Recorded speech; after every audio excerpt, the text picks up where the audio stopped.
का नाम है एप्लीकेशन ऑफ ट्रिग्नोमेट्री। ठीक है, क्या बताना चाह रही हैं आप मुझे? इसके अंदर मैं बताना चाह रही हूँ कि जो एप्लीकेशन ऑफ ट्रिग्नोमेट्री है, इससे हम किसी भी बिल्डिंग की जो हाइट है उसको कैलकुलेट कर सकते हैं। ठीक है, किस तरह? किस तरह?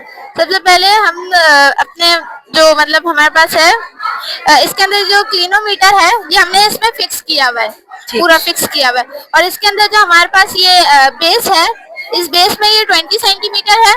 बेस हमारे पास 20 सेंटीमीटर है और जो एंगल है ये क्लिनोमीटर हमने इसमें फिक्स किया हुआ है, तो इसमें हमें पता चल रहा है कि ये 20 का एंगल बन रहा है, ये हमारे पास फिक्स 20 का बन रहा है। और इसके अंदर अब हमें हाइट फाइंड आउट करनी है, तो अब हम हाइट के लिए हम ये इसके अंदर जो है हम स्केल से हम बता देते हैं कि हमने ये हाइट कैसे फाइंड आउट की है। इस स्केल में हम यहाँ से देखें आप 1 2 3 4 5 6 7.3 आ रही है। और इसके अंदर हमने पूरा सॉल्व करके भी दिखाया हुआ है कि tan हमें पता है कि परपेंडिकुलर और बेस अपॉन बेस के इक्वल होता है।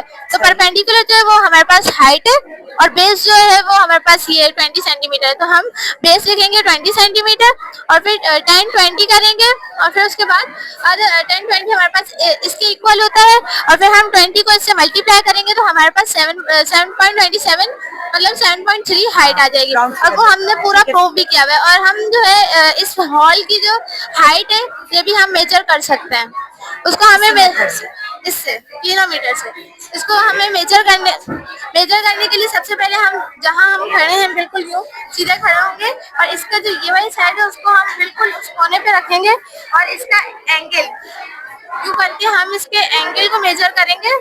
एंगल हमारे पास आ जाएगा तकरीबन 40 आ रहा है, 40 एंगल आ जाएगा। तो फिर हम tan इक्वल जो हमें पता है परपेंडिकुलर अपॉन बेस के इक्वल होता है, तो हम जो है वो एंगल इसमें 20 लिया था तो हमारे पास इसके अंदर अभी 40 एंगल आया, तो हम इसके अंदर 40 एंगल करेंगे और यहाँ से वहाँ तक का जो बेस है डिस्टेंस है वो हम लेंगे। उस डिस्टेंस लेने के बाद उसको उस एंगल को डिस्टेंस से मल्टीप्लाई करेंगे, तो जो हमारे पास आंसर आएगा उसके अंदर मैं अपनी जो मेरी हाइट है उसको ऐड करूंगी, तो फिर मेरे पास पूरी हाइट ऑफ बिल्डिंग ये हाइट ऑफ हॉल जो है वो पूरी आ जाएगी आंसर।